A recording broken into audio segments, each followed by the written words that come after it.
Ja, Boet. Die naam is Gous. Steffie Gous. Hoe lyk Lobatsie? 38 grade. Die krat het amper nie van die grond afgekom nie. Wanneer sit jy vir ons ligreëlinge? Met ligreëling en daai masjien was jou naam nou in graniet. Hy het nie die krag vir luxuries nie. Ek gaan vir my 'n job soek by Comair. Autopilots, grand uniforms en kajuitbediening. Soek jy bier?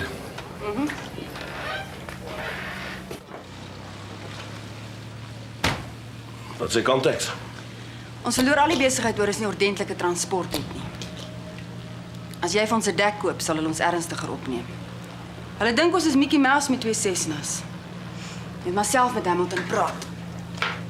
2 jaar gelede was ek amper bankrot. Die ouens beloof jou hulle besigheid. Hulle hits jou aan om uit te brei en as jy dit doen, dan het jy hulle aan die kraag beet. Jy weet jy het 'n lease, paemente moet betaal word. En dan sny hulle jou prys tot daar vir jou niks in is nie. Dis net vlieg, dag in, dag uit. Aan die eind van die maand dan staan die bank bakkant. No ways loop ek weer in daai trap. Ek's ernstig, Bush. Ek gaan vir 'n ander job soek.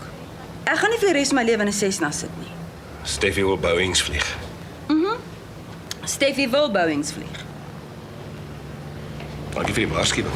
Jy gaan nie ander vlieënier kry vir die geld wat ek uit die besigheid maak nie. Fout.